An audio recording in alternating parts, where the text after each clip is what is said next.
ሞት ድንገት የሚመጣ እንግዳ፣ ያልተዘጋጀንለት እንግዳ። ምናልባት ከቤታችን ቦርሳዎችን ሞባይል አንጠልጥለን ወጥተን እኛን አንጠልጥለውን ተሸክመውን ሊመለሱ ይችላል። ሱብሃንአላህ። ሞት ድንገት የሚመጣ እንግዳ ነው። ልብሶቻችንን ለብሰን ወጥተን ምናልባት ጀናዛ የሚያጥብ ሰው ሊያወልቀው ይችላል። አብዛኞቻችን ከዚህ ጉዞ ተዘናግተናል። ነገ የኔ ተራ እስከሚደርስ ዛሬ ተረኛውን ልቀብር ነው። አላህ የሁላችንንም መጨረሻ አላህ ያሳምርልን።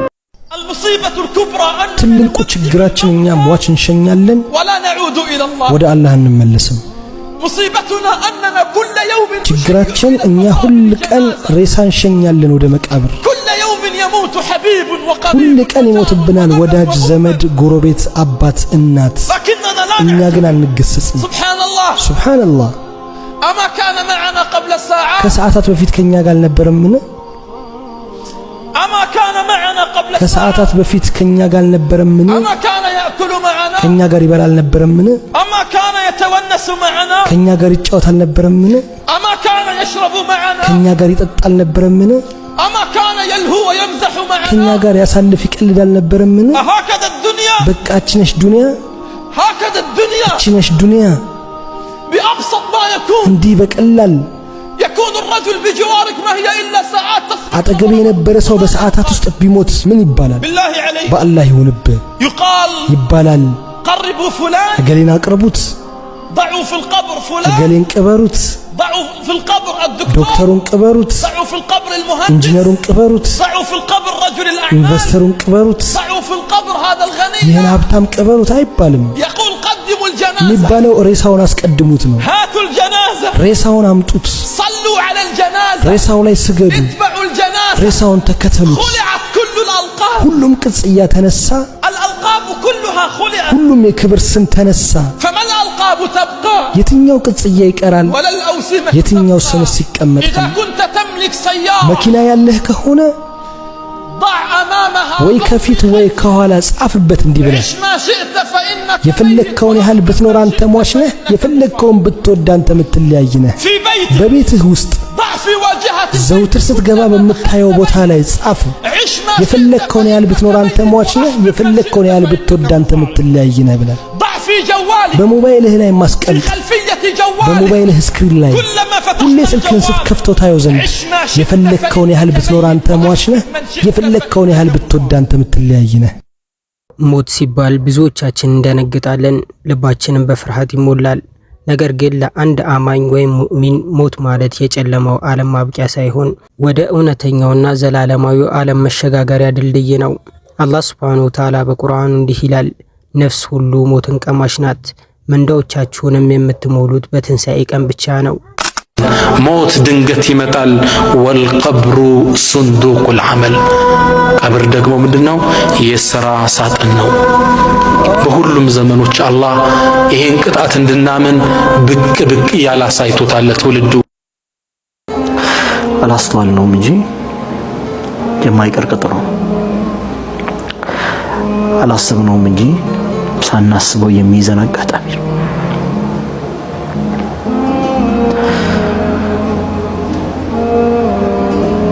አሊ ብን አቢ ጣሊብ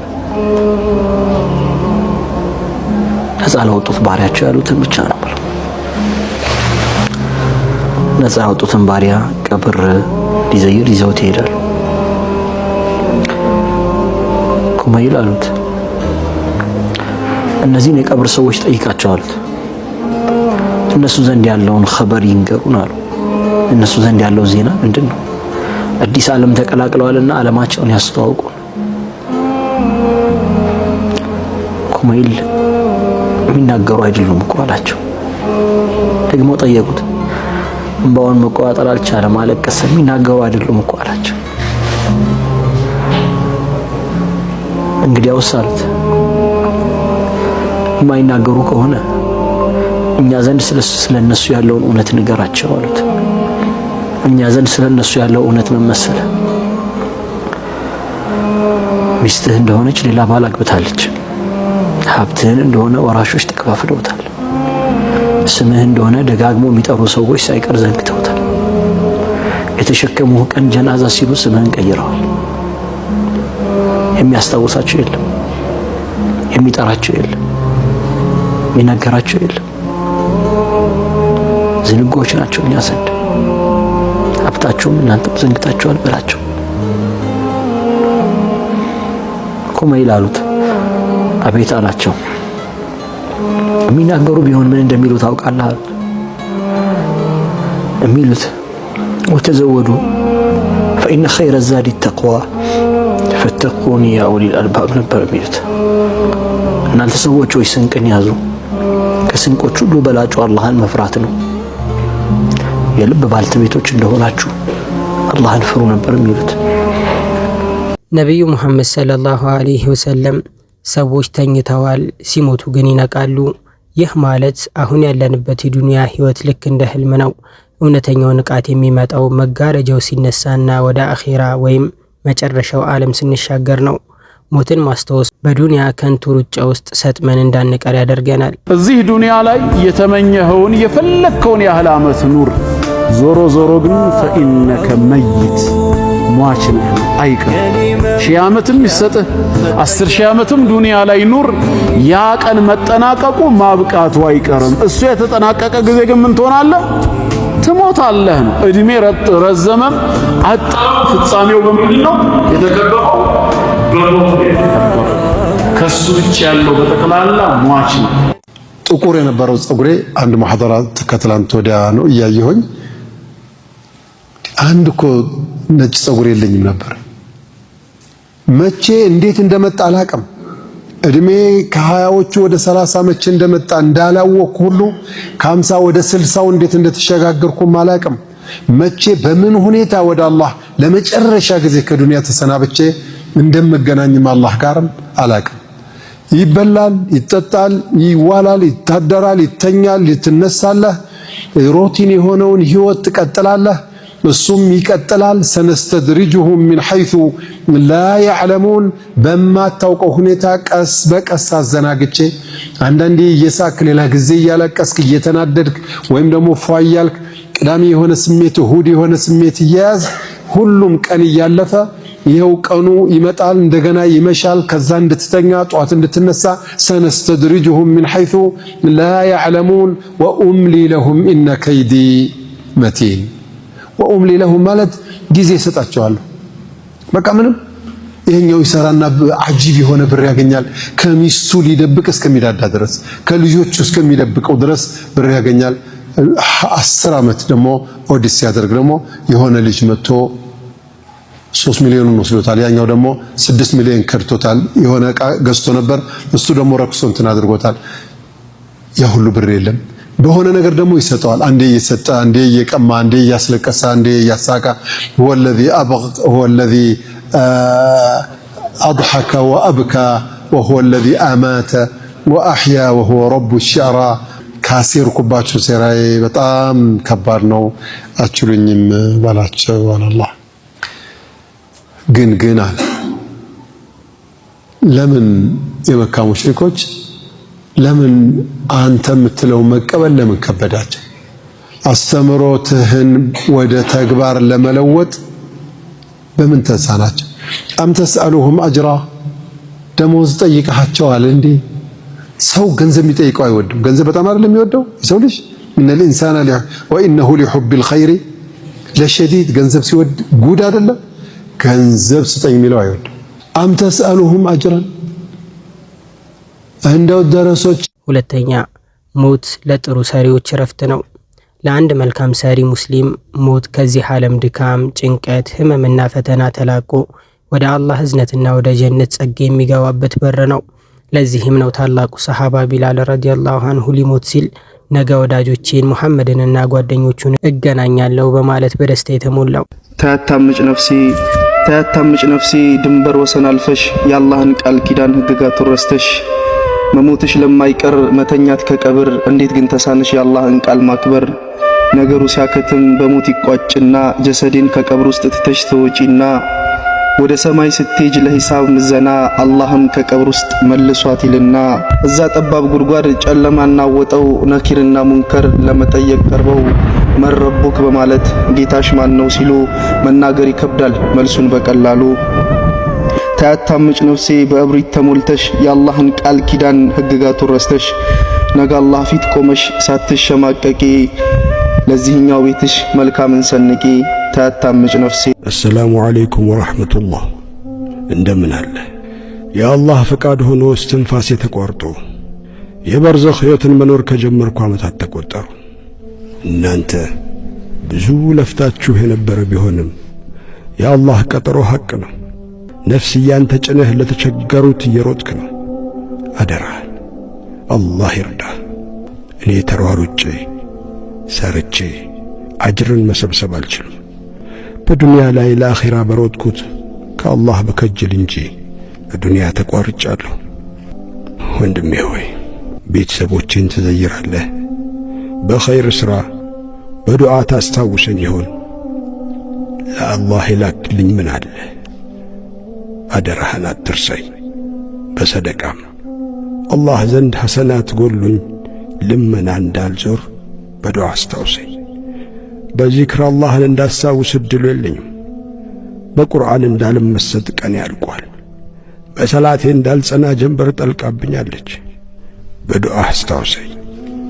መስጂድ ቁጭ ብዬ በኢትካፍ አጅሬ እንዳልሰበሰብ የተሰጠኝ ጊዜ አብቅቷል።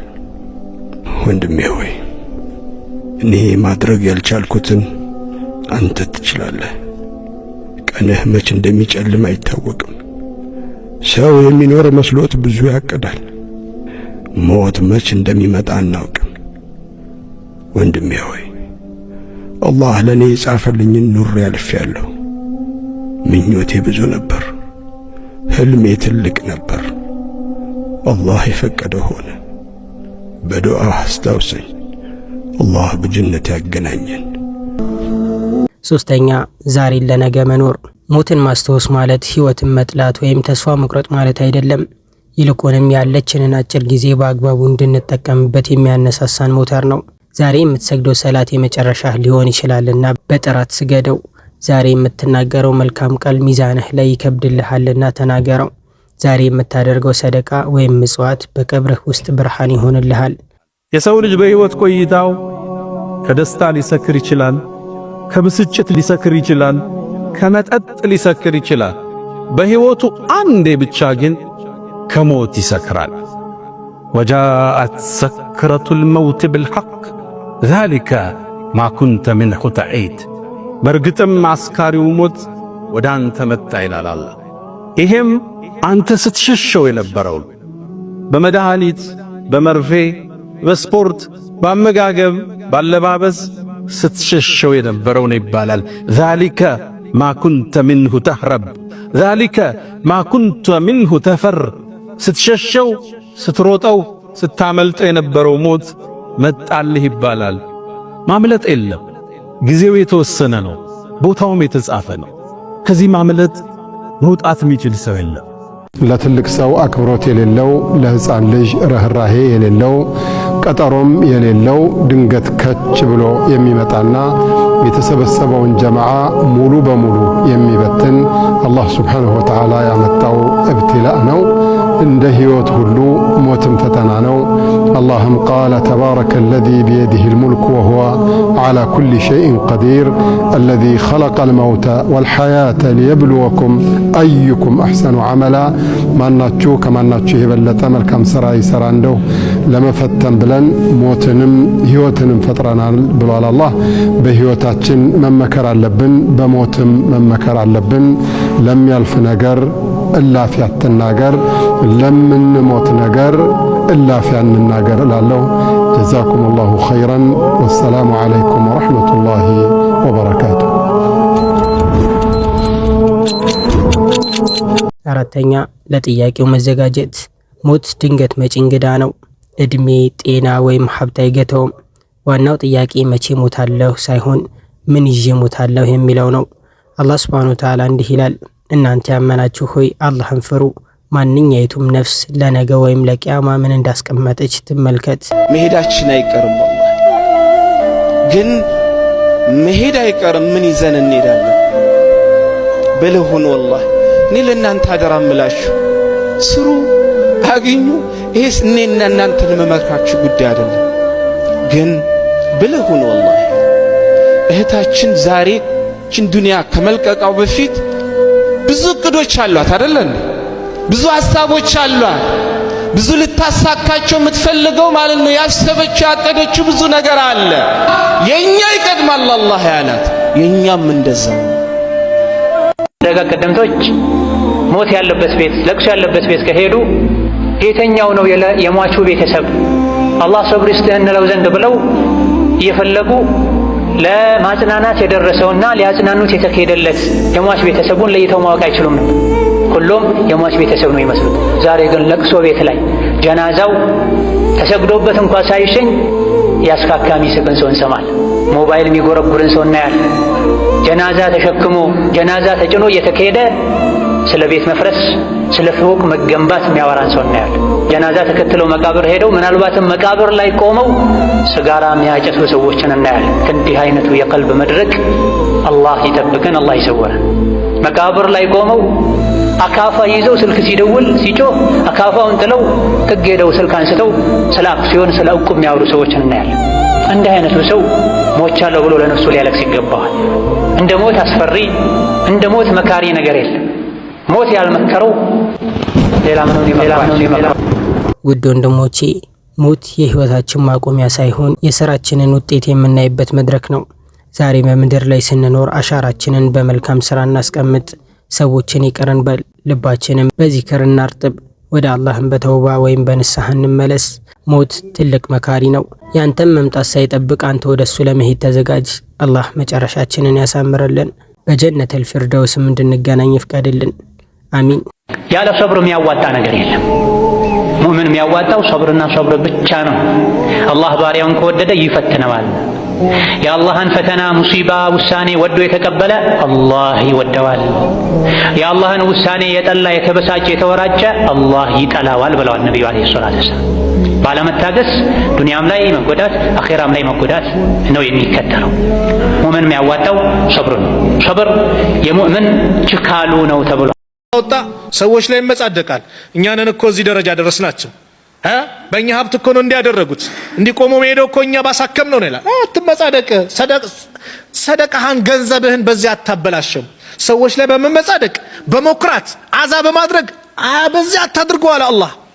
ምን አለ አላህ? ወአንፊቁ ስጡ፣ ለግሱ፣ ሚማ ረዘቅናኩም እኛው ከሰጠናችሁ ሲሳይ፣ ሚን ቀብል አን ያእትየ አሐደኩሙል መውት ለውላ አኸርተኒ ኢላ አጀሊን ቀሪብ ፈአሰደቀ ሰደቃ አውጣ ነበር ይላል። አያችሁ መጀመሪያም ቢያለው ሰደቃ አሁን ይታየዋል። ለምን ይላሉ ዑለማዎች? ኸይር ስራ ብሎ ትልቁ የሚታየው ሰደቃ ነው። ናም እንደ ሰደቃ ኸይር ስራ እኮ የለም። ሰው የውመል ቂያማ በሰደቃው ጥላ ስር ይሆናል። ከዚህ በኩል ቅጣት ሲመጣ ምን ሲል ኩፍ ትላለች። ሰደቃ መጣ። ከዚህ እጅ ስንትና ስንት ሰደቃ ወጥቷል፣ ዘርበል ብላ ትከላከልለታለች። ሰደቃ ሰውን መስጠት መርዳት ግን ለማን ይሁን? ለአላህ ይሁን። እዚህ ቻናላችን ላይ የምንለቃቸው ቪዲዮዎች ከተመቻችሁ የቴሌግራም ኮሚኒቲ አለን። እዛ ኮሚኒቲ ላይ የተለያዩ ቻሌንጆችን እዚህ ላይ የማይለቀቁ ቪዲዮዎችን እንለቅበታለን። ሊንኩን ኮሜንት ላይ አስቀምጥላችኋለሁ፣ ገብታችሁ ፎሎ አድርጉ። አንዴ ነቢ ወዳሉበት ክፍል ገቡ ነው ማለት ነቢ ሰለላሁ ዐለይሂ ወሰለም ሰሌን ላይ ጋደም ብለው ነው። እንዲሁ መሬት ላይ ሰሌን ካልተደርጉ ጋደም ብላ ሰሌኑ ሰውነታቸውን ጎዳቷቸዋል። ሰንበር ይታያል። ያ ረሱላህ አላህ ተባረከ ወተዓላ የኡመትህን ርዝቅ እንዲያጠፋ ዱዓ አድርግ። ፈረንጆች ኢራኖች ዱንያ ተፍታላቸው እንደፈለጉ የኖሩ ነው፣ ያውም እነሱ አላህን የማያመልኩ ከመሆናቸው ጋር አሉ። ነብዩ ሰለላሁ ዐለይሂ ወሰለም ኡላኢከ ቀውሙን ዑጅለት ጠይባቱሁም ፊል ሐያቲ ዱንያ፣ እነዚህማ ጣፋጭ ህይወታቸው እዚህ ዱንያ የተቻኮለላቸው ሰዎች ናቸው። አላህ ከሪም ነው። ዱንያን ለማንም ይሰጣል፣ ለሚወደው ለማይወደው። አኼራ ላይ ጣፋጭ ህይወት የሌላቸው ሰዎች ናቸው። እዚህ እንደው ትንሽ ይጣፍጥ የሚመስል ህይወት እየኖሩ ነው። ምን ነው ትጠራጠራለህ እንዴ? ዱንያ ለነሱ አኼራ ለኛ እንድትሆን አትፈልግም እንዴ ብለዋል ነብዩ ሰለላሁ ዐለይሂ ወሰለም። ስላልፈለግኩ ነው እኔ እንዲሁ ተናንሼ ዱንያን ማሳለፍ ፈልጌ ነው ብላ። የሰው ልጅ ሲወለድ ባዶ እጁን እርቃኑን ነው የሚወለደው። ከዱንያ ሲወጣም ነጭ አቦጅዲ ጨርቅ ቢያገኝ እንጂ ሌላ ጭኖት የሚሄድ ነገር የለም ወደ ቀብሩ ወደ አኼራ። በሁለቱ የድህነት ጊዜዎች መሃል ያለች ዱንያ አለች አትባል። መጀመሪያም የላትም መጨረሻም የላትም። ትልቁ ድህነት የኢማን ድህነት፣ የሥነ ምግባር ድህነት፣ የመልካም ሥራ ድህነት ነው። የዱንያ መኖር አለመኖር ለሙእምን ያን ያክል ቦታ የሚሰጠው የሚያስደንቅ ነገር አይደለም። የሰው ልጆችን የፈጠረ አላህ ያበላል ያጠጣል። የሰው ልጅ አንጀት ፈጥሮ ሆድ ፈጥሮ ጥርስ ፈጥሮ ይበላው የሚጠጣውን አላህ አያሳጣም። ትልቁ ጭንቀቱ የሰው ልጅ ዱንያ ከሆነ ዱንያን ሲያጣት በዛው ልክ ህይወቱን ያጣ ይመስለዋል፣ ጌታውን ያጣ ይመስለዋል፣ መተንፈስ ያቃተው ይመስለዋል። አስቀድሞ ግን ዱንያ የምትመጣ የምትሄድ ናት። ፀሐይ ጠልቃ ወጣ መልሳ እንደምትጠልቀው ዱንያም የመጣች ትሄዳለች፣ ብቅ ጥልቅ ትላለች። ስትመጣ በልክ ይዛታል፣ ስትሄድም ቀድማ እንደምትሄድ አውቅ ስለነበረ ያን ያክል አላዝንም፣ አልጨነቅም። ትናንት የሰጠኝ ጌታ ዛሬም ይሰጠኛል፣ ነገም ይሰጠኛል፣ እኔ የእሱ ነኝ፣ አይተወኝም፣ አይጥለኝም ልትል ይገባሃል። ዱንያ ማለት ከጊዜ በኋላ የሚጠወልግ አበባ ናት። አብቦ አሽቶ አፍርቶ ዛሬ ታጭዶ ይወቃል ሲባል በውርድ በድርቅ በመሰል ነገሮች ተበላሽተው ትናንት እንዳልነበረ የሚሆን ጊዜያዊ መጠቃቀሚያ ናት። ወመል ሐያቱ ዱንያ ኢላ መታዑል ጉሩር እንዳለው አላህ ተባረከ ወተዓላ። ዱንያ ማለት እኮ ጊዜያዊ መጠቃቀሚያ እንጂ ሌላ አይደለችም። ዱንያ ላይ ያሉ ነገሮች ሁሉ ተሰብስበው ወርቁም፣ ጨርቁም፣ ፎቁም፣ ስልጣኑም ሰዎች የሚዋጉለት ነገር ሁሉ ተጨፍልቆ መታዑል ጉሩር ተብሎ ተገልጿል በአላህ ቃል ተባረከ ወተዓላ። መሸንገያ መታለያ ከጊዜ በኋላ ጥሎ የሚሄድ ዕቃ ናት ዱንያ። ብርጭቆ ናት፣ ትሰበራለች። አበባ ናት፣ ትጠወለጋለች፣ ተረግፋለች። እንዲህ አይነት ጠፊ የሚክድ ጥሎ የሚሄድ ዱንያ ተጠምዳችሁ ለአኼራ ለጀነት ለአላህ ምህረት መጣርን መፍጨርጨርን መሽቀዳደምን አትተው ብሎን ወመል ሐያቱ ዱንያ ኢላ መታዑል ጉሩር ሳቢቁ ኢላ መግፊረቲ ሚን ረቢኩም። ዱንያ እንደሆነች ምንም ብትለፋላት ብትጥርላት መሄዱ አይቀርም። ወይም ሙሉ በሙሉ ዱንያ ትወድማለች ቅያማ ሲቆም፣ አሊያ ደግሞ ከዛ በፊትም አንተ ጋር የነበረችው ዱንያ ጥላህ ትሄዳለች። ወይም ደግሞ አጀልህ ደርሶ አንተ ጥላሃት ትሄዳለህ። ከዱንያ መለያት አይቀርም። ወይ እሷ ናት ቀድማ የምትለየህ ወይ አንተ ነህ ቀድመሃት የምትለየው። ጥሎህ የማይሄደው ሀብት ኒዕማ ጸጋ አኼራ ላይ ነው ያለው። አኼራ ላይ ያለውን ጸጋ ለማግኘት ደግሞ እሽቅድድም ያስፈልጋል፣ ልፋት ድካም ያስፈልጋል። ዱንያን በሁለተኛ ደረጃ መያዝ ማስቀመጥ ያስፈልጋልና ዱንያ ጠፊ ዕቃ ናት፣ የምትሰበር ናት ካለም በኋላ ሳቢቁ ኢላ መግፊረቲ ሚን ረቢኩም ብሏል። ይልቅ መቼም ማይክድ ማያልቅ ማይወረስ የማይፈርስ የሆነውን ጀነት ለማግኘት ወደ አላህ ምህረት ተሽቀዳደሙ፣ ወደ ሰፊዋ ጀነት ተሽቀዳደሙ፣ የአላህ ውዴታ ወደሚገኝባት ጀነት ተሽቀዳደሙ ብላ። ወደ ጀነት እሽቅድድም የሚደረገው በእግር በፈረስ በዘመናዊ መጓጓዣ አይደለም። ወዕደት ሊለዚነ አመኑ ቢላሂ፣ ጀነት የተዘጋጀችው ኢማን ላላቸው ሰዎች፣ መልካም ሥራ ለሰሩ ሰዎች እዚህ ዱንያ ላይ ሆነው አኼራ ላይ ለሚዘሩ ለሚተክሉ ሰዎች ነው ብለዋል። እዚህ ዱንያ ለመኖር ያክል ልንሰራ፣ ዋናው ትኩረታችን ጭንቀታችን አኼራ ሊሆን፣ ዱንያን አብዝቶ መንከባከብና ለዱንያ ከልክ በላይ መሮጥ አኼራን እንደሚያስረሳ ተገንዝበን ዱንያን በልክ ልንይዛት ይገባል። ለቻናላችን አዲስ የሆናችሁ ሰዎች ደግሞ ሰብስክራይብ በማድረግ ቤተሰብ ሆኑ።